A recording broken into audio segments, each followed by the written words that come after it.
Welcome to the Trouble with Writing podcast, where we chat about the real issues that stop multilingual writers producing effective English and see where we can help.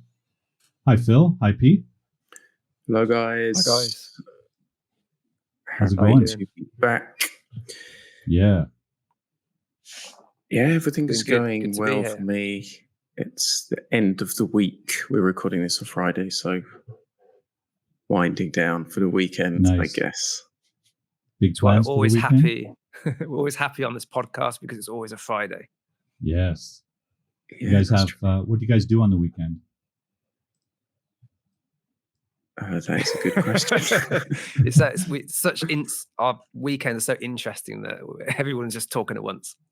Yeah.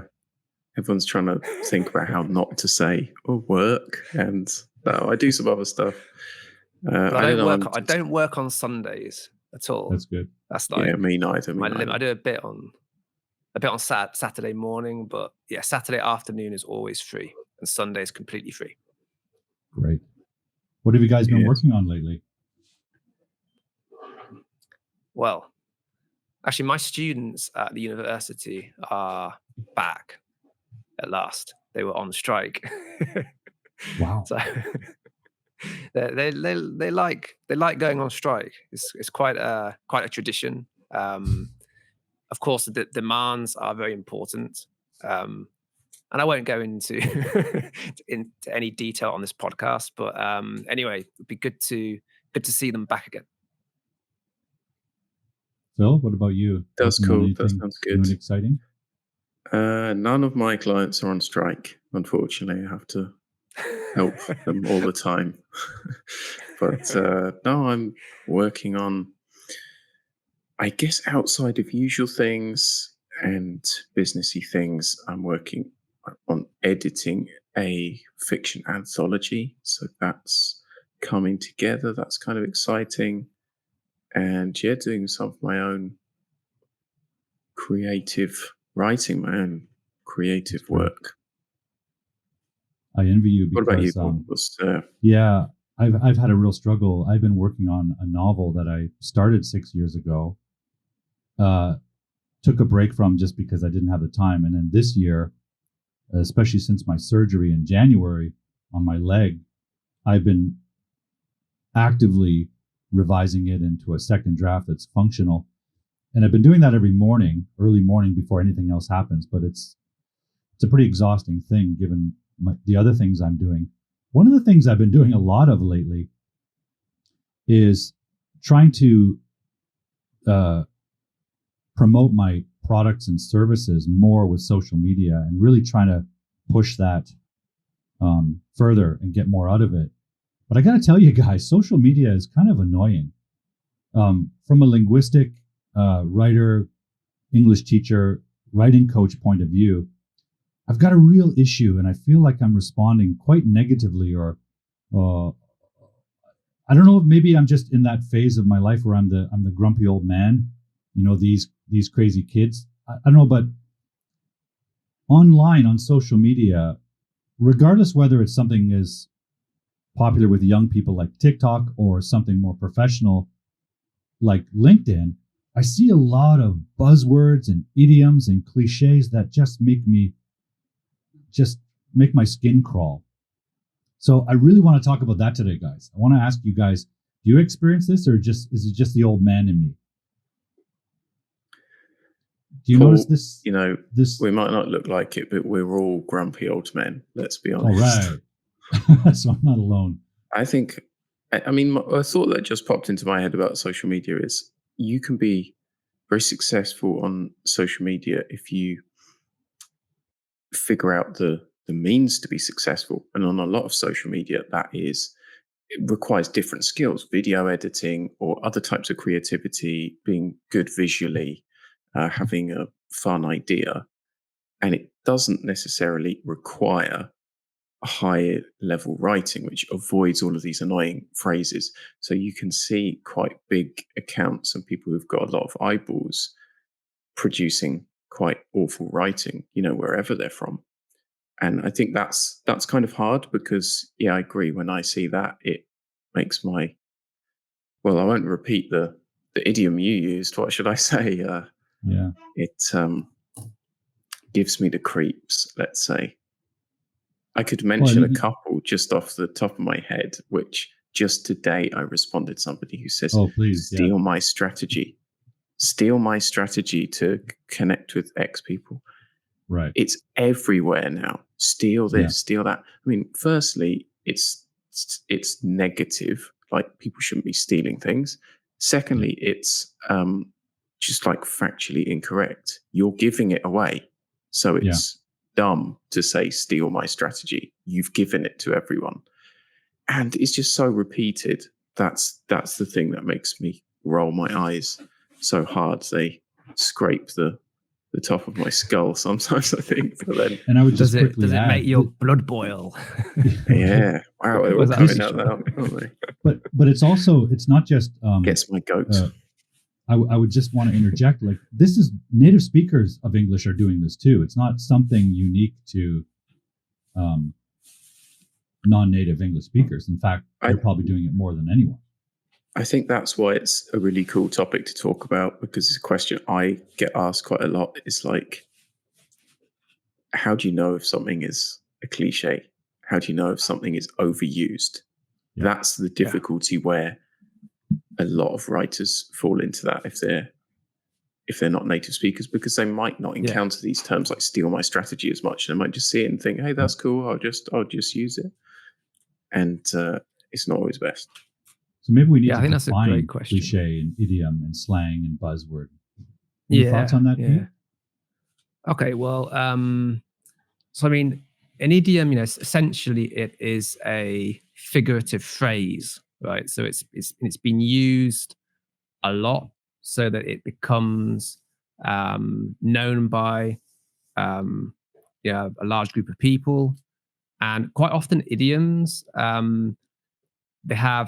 they're related to the culture. So that's why we have some idioms. I was going to talk about this a little bit too later. We have some idioms in British English that people in Canada or the US, Australia, they might not know, right?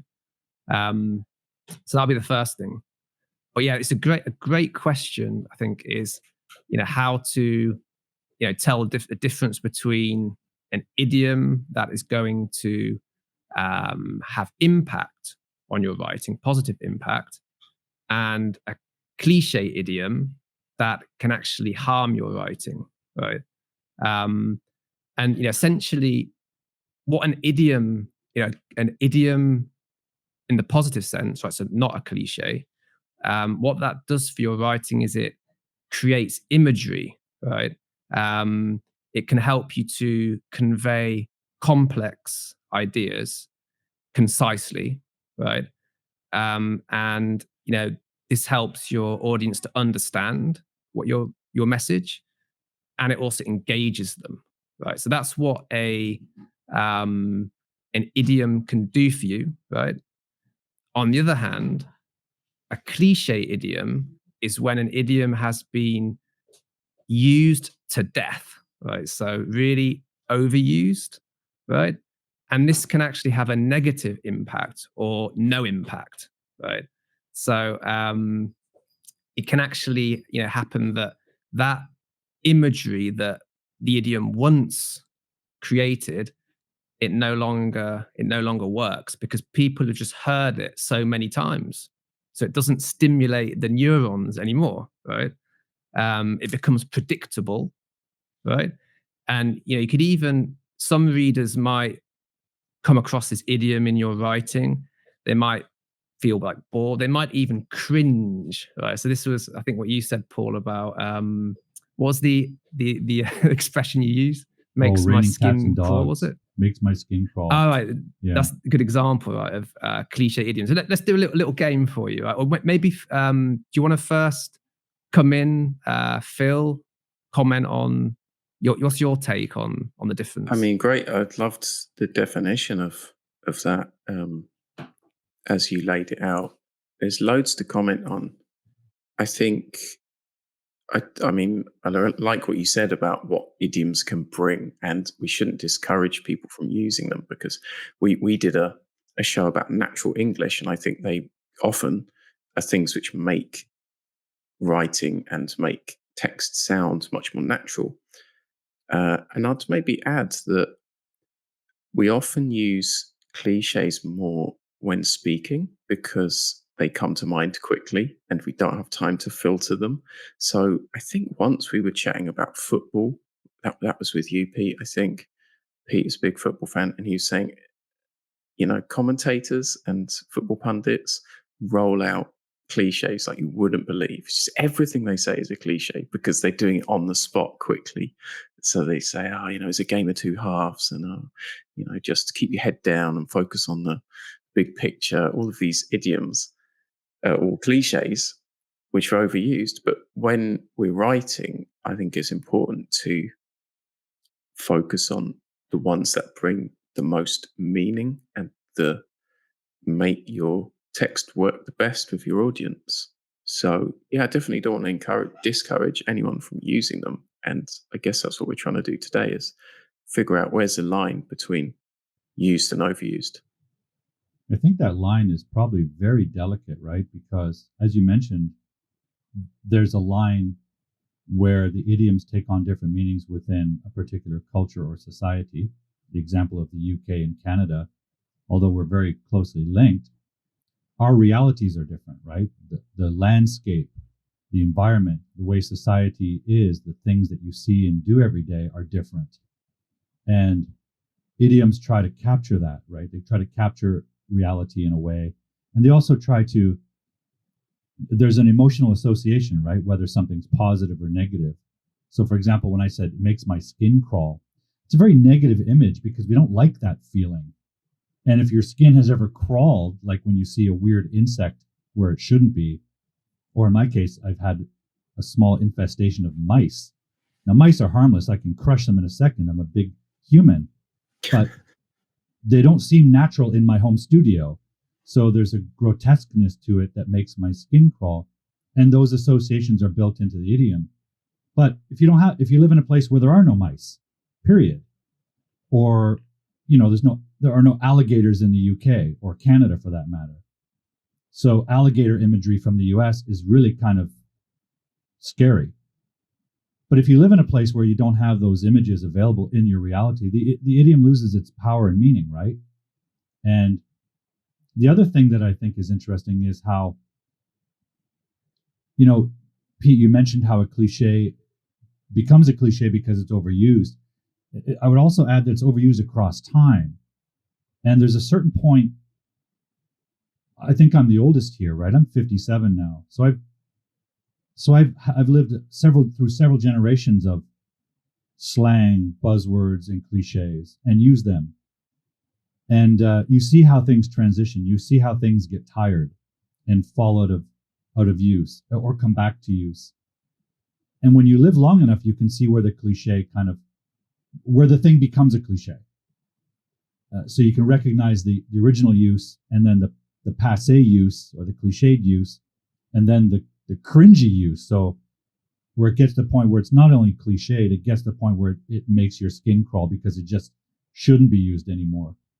But if you're a young language learner, that's a huge issue because you don't know that history. You don't know where the idiom's been, right?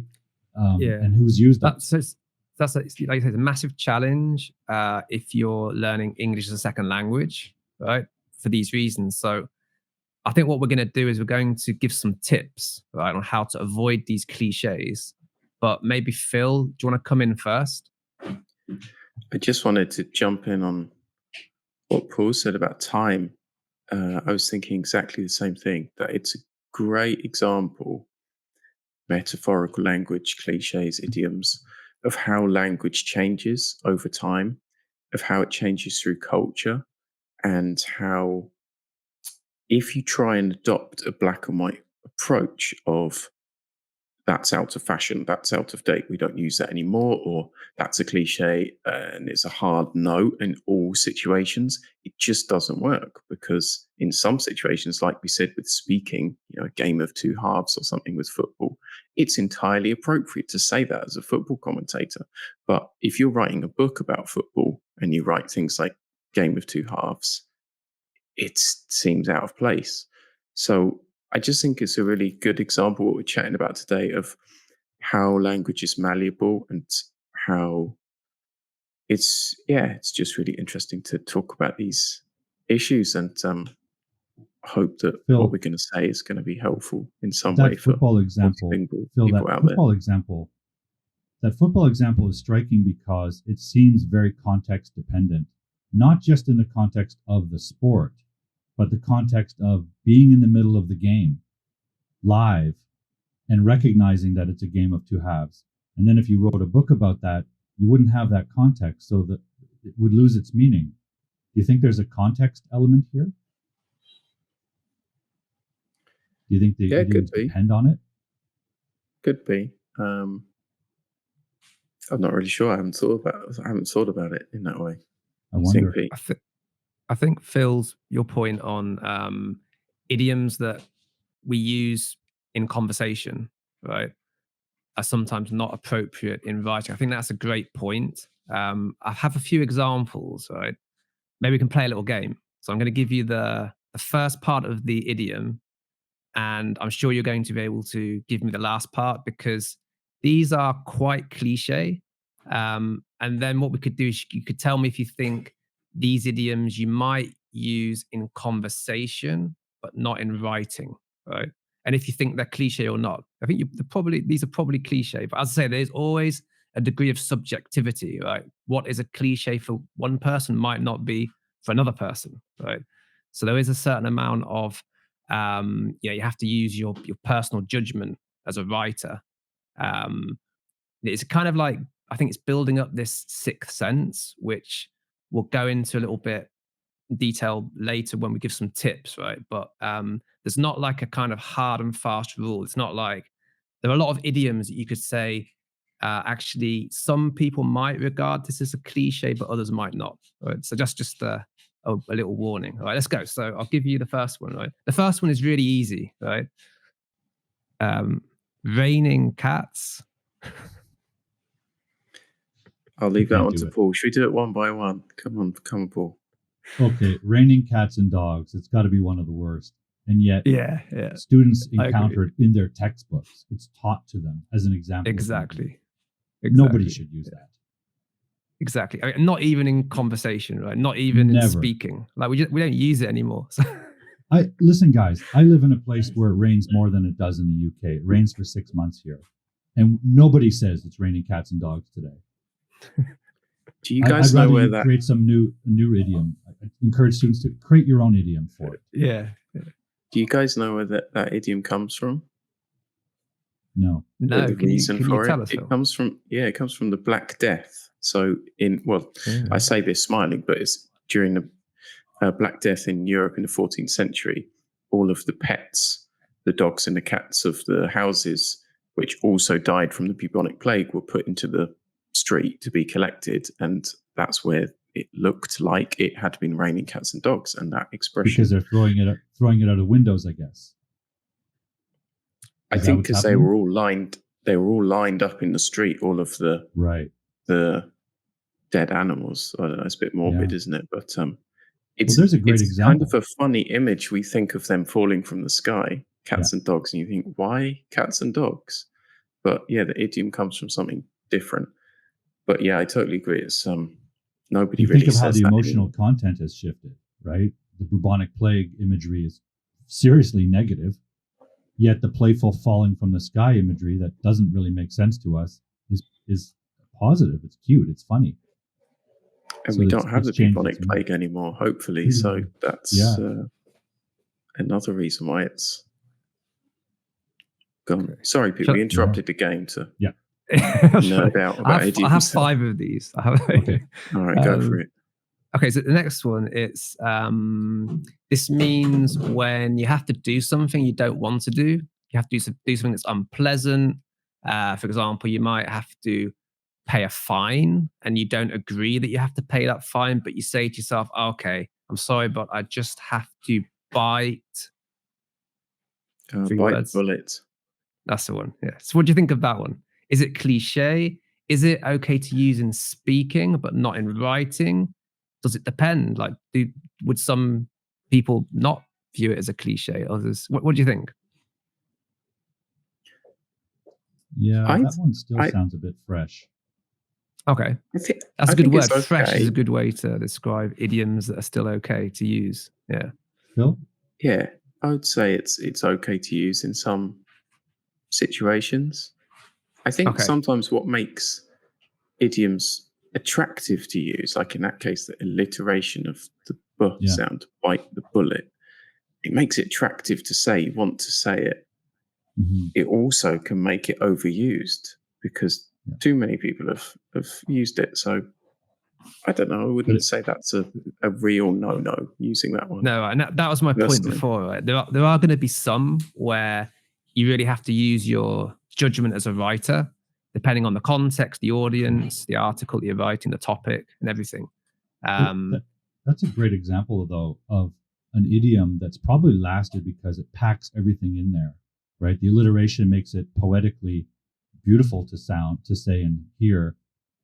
It also transmits this imagery of tension, the tight lips, bite the bullet, and the idea of biting on a bullet to endure pain in the days before anesthetic. That's what they would do with soldiers. Give them a bullet to chew because I don't know if you guys have ever done it, but if you bite down on a bullet, it's soft enough to give a bit of yield, right? It's soft metal enough that you can bite and get a little bit of give to it as you endure, I don't know, an amputation before anesthetic. So it conjures up this imagery and this feeling in a way that that's the point, isn't it? Yeah, maybe we don't have another I can idiom that honestly works as say, well. Paul, I've never bitten a bullet. I've never crushed a mouse either. But that's the point, isn't it? If when Life in we Canada. say the idiom "bite the bullet," if it still conjures up imagery, then it's still effective, right? It's still effective. Yeah, It all right. depends on the audience's reaction to Yeah. it when they read it, right? Okay, so that one we're not convinced it's a cliche yet, but Yeah, I'd say on that the way. some editors might consider it a cliche. So it just depends. Here's something else I should just I- want to jump in with yeah. that. I also think pop culture plays a big role in this. Like, for example, once an idiom like bite the bullet becomes a movie title, then it starts becoming cliche because it's being applied elsewhere and then spread too widely. Mhm. Especially if it's a bad movie, then it takes on associations with the bad movie. That's just my Right. cinephile critique. Bite the Bullet was a Okay. terrible action movie. Right. Okay, here comes the next one. So this one is it's an informal way to say that someone died, right? And you say that person kicked the Kick the bucket. right. What about that one? It's definitely more informal. In I suppose, in what writing would you be talking about somebody who died in that kind of informal way? If you Yeah, are, it's almost making light of it. it's so informal, it's Yeah. conversational, it's you making light of it, that it's probably okay. Yeah. I mean, I'd use something like that in speech, like dialogue in a Yeah. story. It might be Right, inappropriate to dialogue, use yeah. it for something else. Have we got any Death- background on where that idiom comes from? Kick in the bucket? It sounds to me like No, I haven't. No. standing on a bucket to commit suicide with a noose or an execution, and then they kick the bucket out from under them, and then the that makes person's sense. hung. But I have That to say, makes regarding death, because it's an uncomfortable conversation for many of our cultures, there's a tremendous amount of euphemism and idiom that has come up around it. Just think about how people use the expression passed away, or its more current variation, passed, she passed, he passed. That implies a very almost religious thing of passing from one plane of existence to another. That's idiomatic. Yet people use it like it's the official word for that state of non-existence. It depends on the form of writing or the genre of writing, but sometimes you just got to say he died. You know, Pass away, I guess is technically, is that a phrasal verb? And also, Sounds is like, that yeah. more culturally common in North America than the UK? It has been until recently. I've noticed recently it's become past, because passed away sounds like they Yeah. passed into non-existence. Past sounds more like, oh, just went to another room. It's even more sensitive, but then also, like you say, avoiding the reality of discussing it. So for me, that sounds a bit, I don't know about cliche, but cheesy, cringy for sure, because it's just avoiding it's a euphemism. It's beyond idiomatic. It's just, you're trying to avoid the nasty truth. I've just looked up where kick the bucket came from. A Guardian article tells me that in the 1920s, Chicago gangsters used to punish double crossers by tying them to a heavy chair with their feet in bucket filled with wet cement. Okay. And then they were taken to the lake. That's the, So it's interesting that that's quite nasty, right? But like we Yeah. use it in like almost a humorous way. Like you say, we make light of someone dying by saying they kicked the bucket. this is the dark episode, the episode 11, dark idioms. Phil, that also points to the fact the cultural implications, the American gangsterism, which figures largely in American culture and American pop culture and movies and media. A lot of the idioms that I grew up with and expressions come from. As I got older, I realized, I picked that up from watching American cartoons as a child, and the American cartoon character might be like a Southern cowboy. And as I got older, I realized that idiom has nothing to do with the reality of living in modern Canada in an urban upbringing. Yet we use it like it was normal. But after a while, you realize you're talking like a 1700s cowboy. So not only is it cliched, it's like it's culturally, I don't know what the word is, culturally misplaced. And then, at that point, when I realized it, I said, I'm not going to use that expression anymore. That makes no sense to me. So I have Pete, two more. here's another one. Yeah. And then maybe we should go on to some tips, right? Tips on how to avoid cliches. So these last two, I've just realized actually they're used more in, when you said dialogue before, Phil, that made me think these last two, you'd use them more in dialogue rather than writing. But of course, when you write, you might have, if you're writing a story, you might have dialogue, right? Okay, so the first one is, this is what my gran used to say this one to me. So it's probably quite old fashioned, this one today. And it means when you ask someone what they are thinking, right?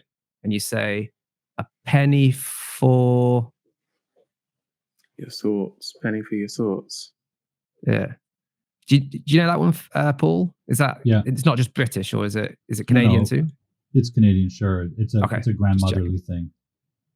Yeah. Yeah. So that's quite an old fashioned one, right? We don't use that today, do we?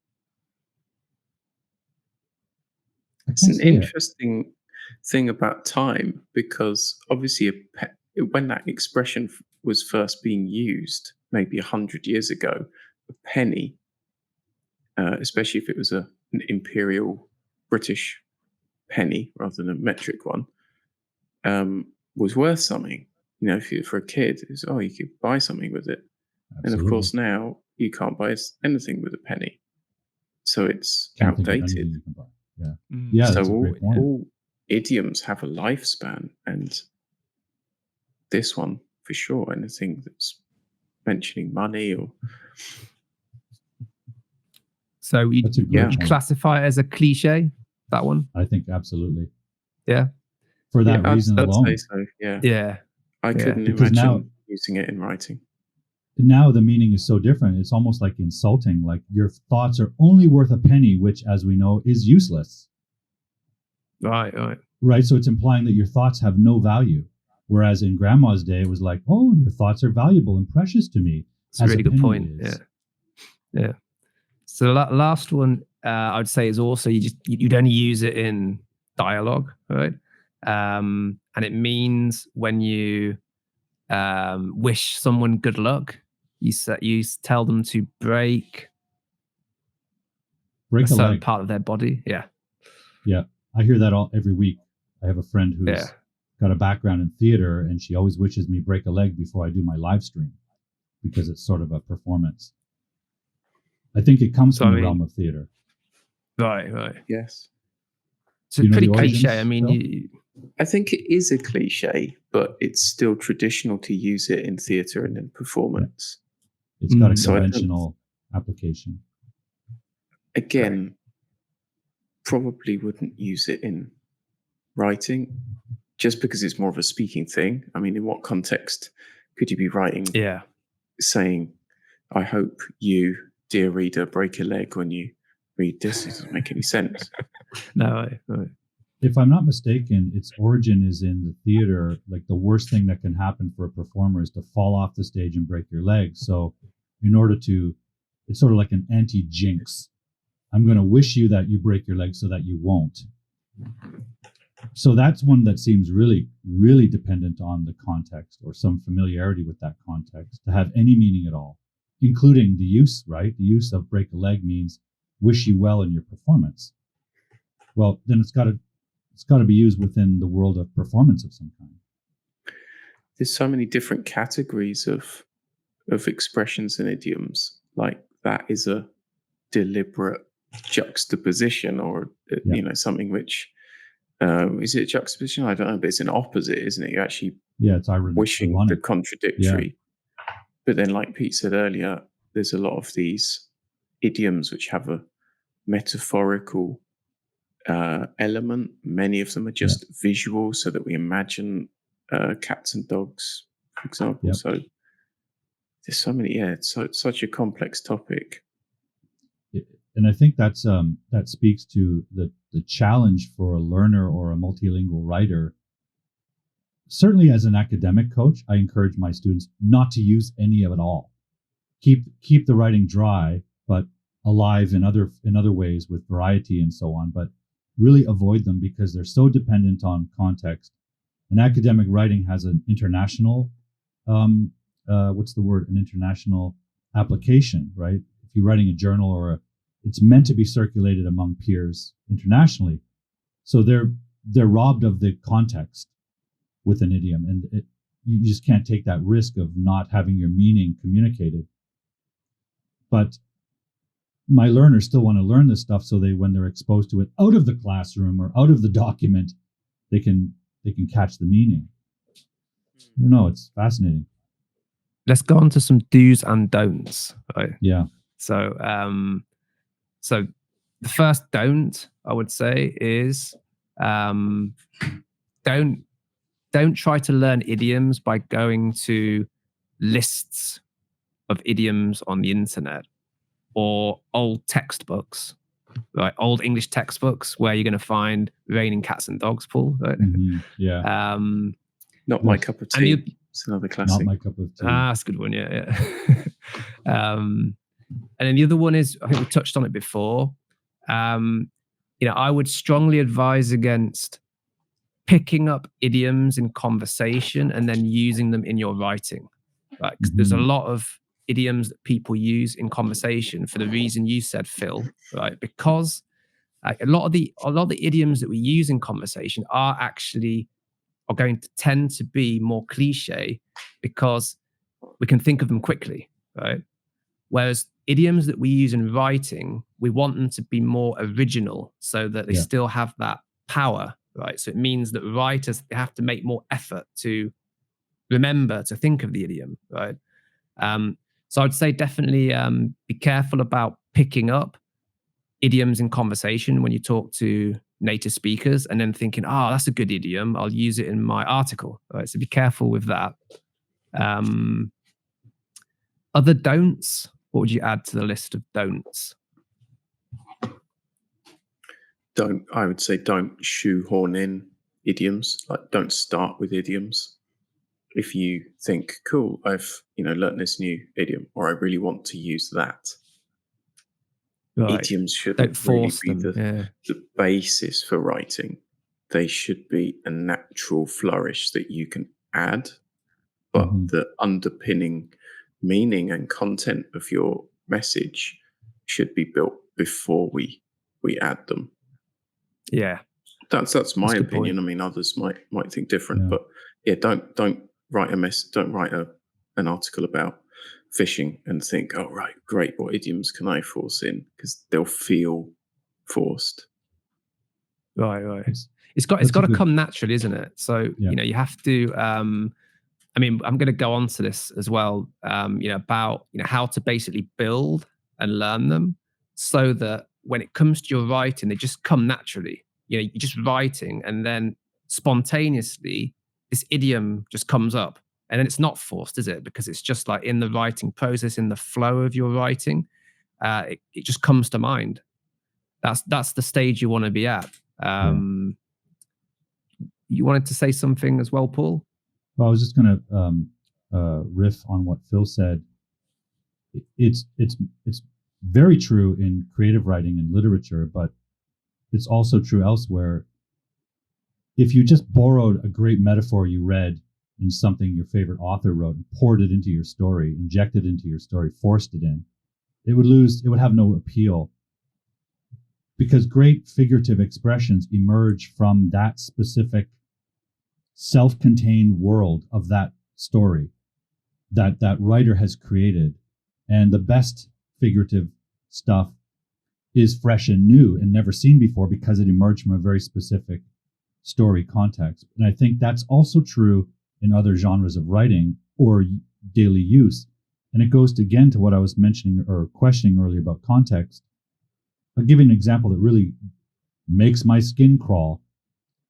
It emerges from the world of marketing and especially the education sector, but elsewhere as well, where there's a kind of overlap between marketing, technology, and the sort of well-being movement. And there's an expression that everyone's using called show up, a phrasal verb, how you show up in the world, how you show up on social media. When I hear this, and people just use it like it's the most natural expression that's ever existed. And I hear this and I go, they all mean different things. They're all using it like they don't even know the meaning of it. And sometimes I wonder if you take an idiom or an expression like show up. When I grew up, show up meant like appear physically. Like, are you going to show up to play the game today? Are you going to actually attend? Now it means a whole bunch of different stuff. Like, are you going to show up for your friends? Are you going to show up for your romantic partner? How do you show up in the world? Or how do you show up on social media? And it means present, appear, attend, support, encourage. It has all these different textures because it's being applied to different contexts. I think it may have emerged. I think some of this stuff emerges in one context, like the business context that we see on LinkedIn, for example. And there's a new business concept that appears and they don't have language for it. So they apply metaphorically some of these expressions from elsewhere. And it initially makes sense. And then it gets adopted by other people, some of whom are young and just don't have the real word for it. They don't have the word present, attend, support, encourage. So they latch onto idioms instead of learning basic vocabulary. So my tip for my students is, there's no harm in sticking to the basics. You don't have to use an idiom when we have a perfectly useful word that captures that meaning with precision. Like, are you going to support your friends? Use that word instead of, are you going to show up for your friends? Because if the wrong person is using it in the wrong context, to me, it just sounds like a whole bunch of foo-foo, a bunch I of think that's a really good tip. semi-mystical nonsense. When you said, Paul, use a more specific word. I think that is always a great tip. So, where show up can mean like so many different things. Sometimes like in the context you're talking about on social media, someone uses the word show up. And then actually, it's kind of like, yeah, what do you mean exactly by show up? Yeah. Why not be more specific? Why not say support, right? Sometimes Attend that's support. the comment I put in in someone's post. And I'm not being like a troll. I'm like, okay, define that for me. What do you mean by that before I can sort of understand the post? And I've actually had people respond to me negatively, like, what do get up in arms about? There's another one, up in arms, about my question. I want you to define that with a little more clarity because I don't quite get what you're telling me.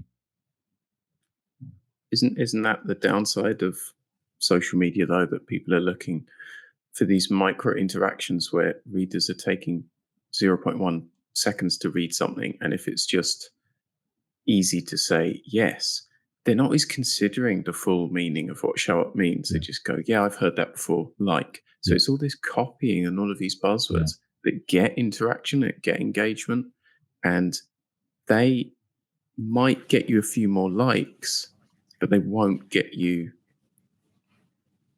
more writing authority. They won't get you a job.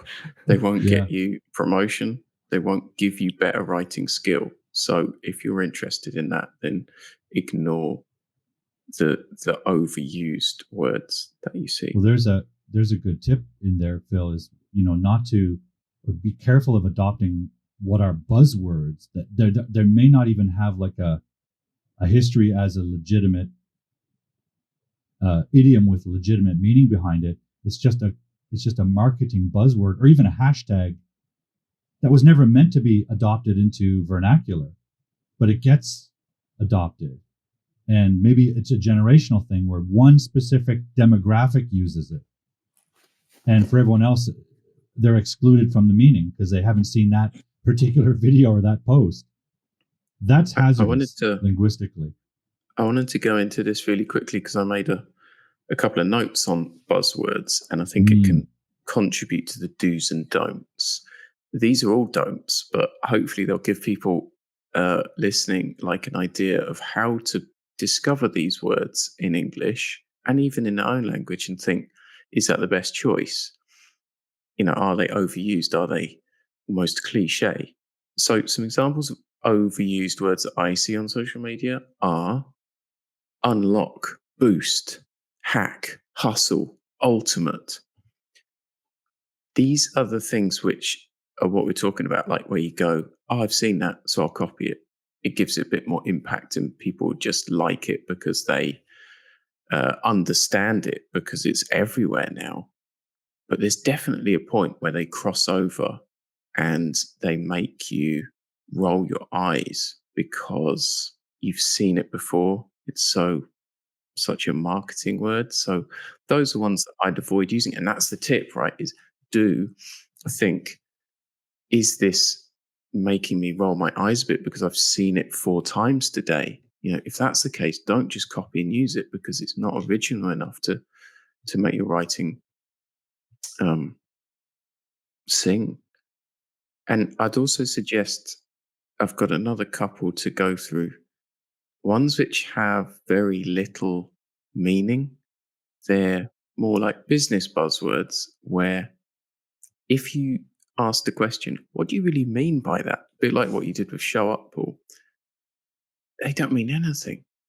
Here are a few: innovative, synergy, dynamic, passionate, strategic, committed, iconic.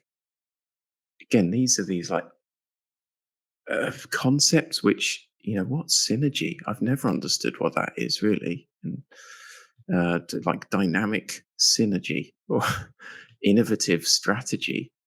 If a strategy is not innovative, if it's not carefully thought out, then it's not really a strategy, is it? So, I mean, a lot of these words to me blend into the background and mean nothing. So also, if that's the case, then they're probably becoming cliche from overuse and just blending into the wall from that. So overall, my tip on that kind of stuff is try and notice those words in your first language as well. If you're a Portuguese speaker or a French speaker or Japanese speaker, whatever, notice those words and go, this is what's making me roll my eyes. This is what's blending into the page because it means nothing. And you'll start to notice them in English too. And, keep notes on them, keep details of them, because that's the way to grow a meaningful vocabulary as opposed to copying and pasting buzzwords. I would Guys, add, sorry, can I just go add on, Paul. something quick, Pete? Yeah, sure. That the one that really stands out to me, and it fits in my list of just skin crawlers, is iconic. Everyone calls something iconic, or worse, calls themselves iconic, and they'll say like, "Yeah, I want to be an icon." It's so inappropriately used to mean something like famous or popular that it's lost its meaning, and it's a legitimate, precise word we need. And if we overuse it or misuse it, we no longer have a word at our disposal to mean what it means to be iconic. I'll give you two more examples that fit that just drive me nuts. Game changer. Everything's a game changer before it changes the game. Like, I've got this new thing, it's a game changer. No, it's not. We call something a game changer after the fact, after we recognize it has changed the game, like the smartphone. Or everyone is a disruptor, because it sounds cool and badass to call yourself a disruptor. Meanwhile, looking back, they haven't disrupted anything. They've just followed something or done something that's already been done. So this is probably like the ultimate semantic crime at work here. If I put my grammar detective hat on, it's when a word is so misused or so overused or so inappropriately used that it loses its meaning. That is a tragedy for language, because then we no longer have a word at our disposal to express that meaning. That's a problem for me. That's a huge problem for me. So my caution is just avoid those things like the plague. I don't care how many people you hear using them. Just run. Avoid them like the plague. Totally agree. It goes back to this idea that just try to be as specific as you can. Yeah. So use, a specific word for specific situation. If you use the same word over and over again for different situations, like you say, the word loses its meaning. And also, I think one thing that's come up again and again in our episode today, right, it's about picking up idioms, noticing idioms, copying idioms. And if I was only to give one tip today, my tip would be notice idioms in the types of articles that you want to write. So, for example, if you are a sports journalist, you should be reading a lot of sports articles in English, and that's where you want to notice your idioms, right? Because it really is, they're so context dependent, right? You're going to find, for example, if you are a finance journalist, you'll actually find that you won't be using idioms much, right? That's not the style of finance journalism, right? So that would be my number one tip, right? And then you want to build it into your learning process, right? Your habits, reading, noticing, right? So reading the types of articles you write, noticing idioms in those articles, right? Check a dictionary. So this, something that we mentioned before, is that you want to be careful about idioms that are loaded with cultural meaning, right? That, for example, if you use an idiom that is only really used in British English, but you write for a North American audience, that's not a good idea, right? For example, I was going to ask Paul, I have no idea of this, but I'm guessing that you might not know this idiom. You might, so I'm happy to be proved wrong. But this is a British English idiom. We use it to talk about something that has happened for a long time, and it's for insert the name of an animal, years. Do you have any idea what I'm talking about? Dog's years? Say again? Not dogs, no. Do you know, Paul? Phil? Yeah, it's Cockney. I think it's actually misused by everyone in the UK. It's actually Cockney rhyming slang, so it's donkey's ears. So donkey's ears. years Ears. with a Y rhymes with ears, but everyone. Constant, So you right. can just omit ears and say, "Oh, he's been around for donkeys," meaning he's been around Donkeys, for right? years. Yeah. But actually, yeah, we all say donkeys years in the UK, but Yeah. actually, I think that's wrong. We should be saying donkeys ears because that's the rhyming The slang. Cockney rhyming slang. Oh, right, I didn't realize that. That's really But I interesting. mean, Cockney is a good great example of example. how it's Cockney culturally and changing. Cockney expressions are so specific to a place, aren't they? Um, as a Canadian, I'm only familiar with them from having heard them in films, and I'm a big fan of UK cinema.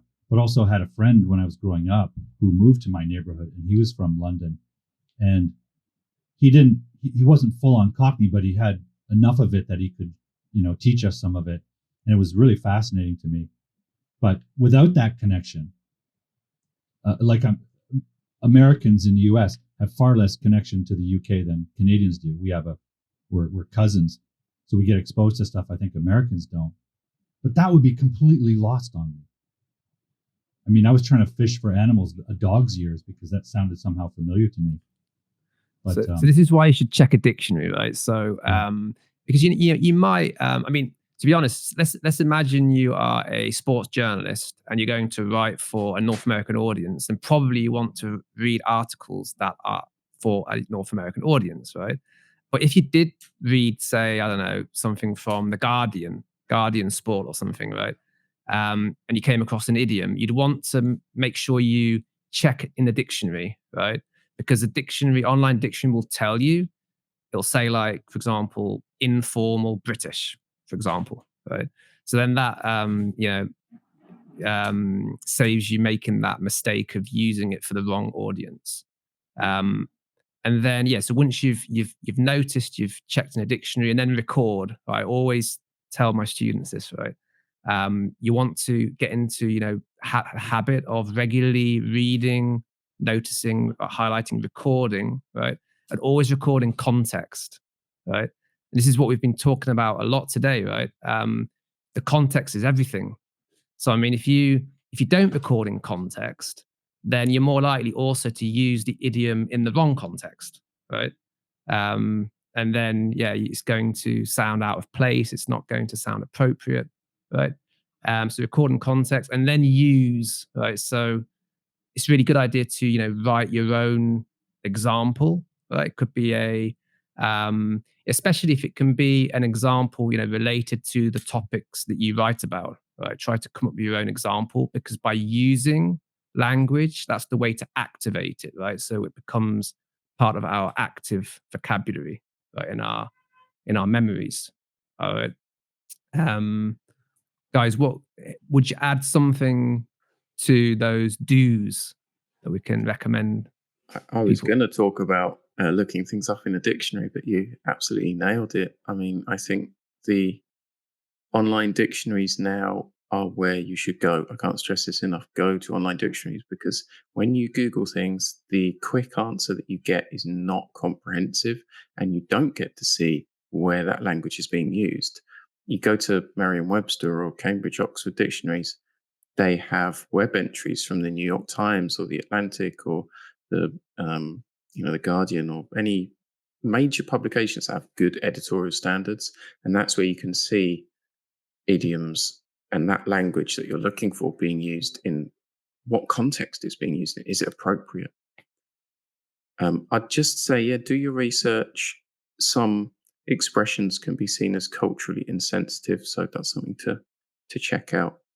And my final quick tip would be on some of the readability tools. I mean, you can just Google like cliche checker, and there'll be lots of sites where you can paste in your text, and it will highlight, what it sees may be cliches, these idiomatic expressions. One I like is Count Wordsworth. So that will give you food for thought, right? If you've got,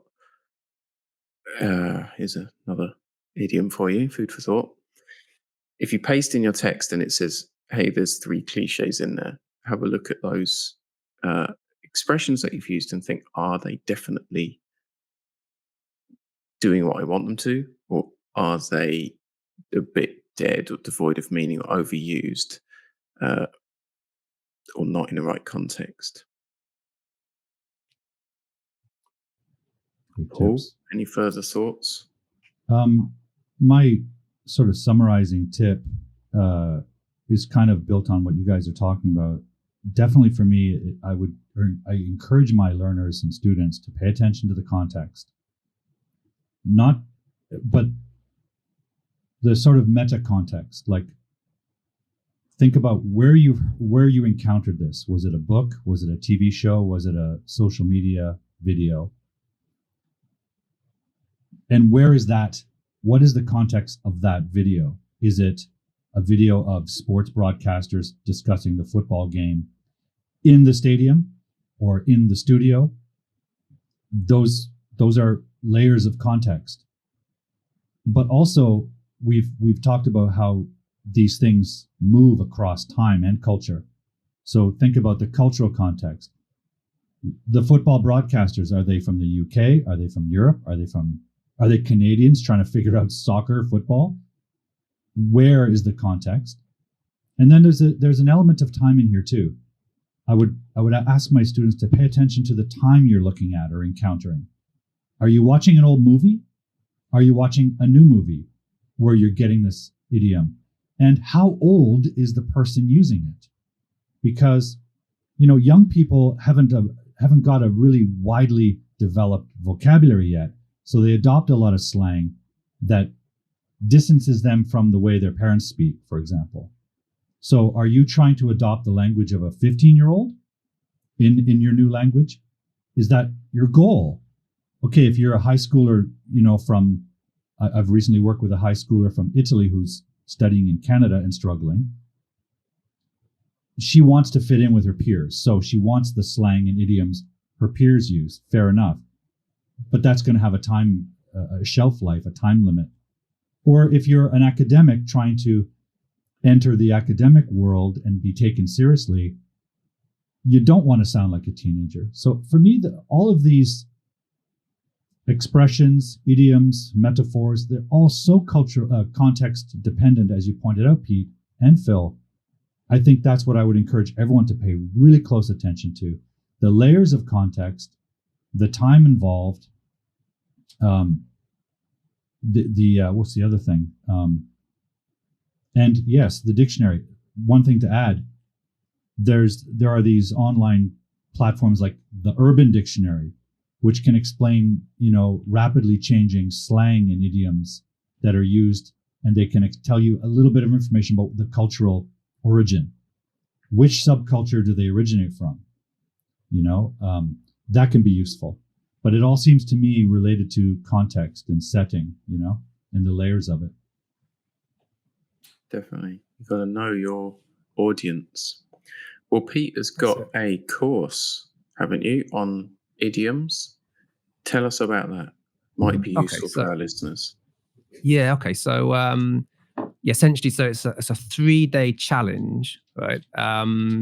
And so if you want to be taken through this process of building and using idioms step by step, basically this takes you through the process that we've talked about today, right? So, first, it's reading, right? The types of this is specifically for journalists, but it's also going to be useful for other writers. You can adapt it to your needs, right?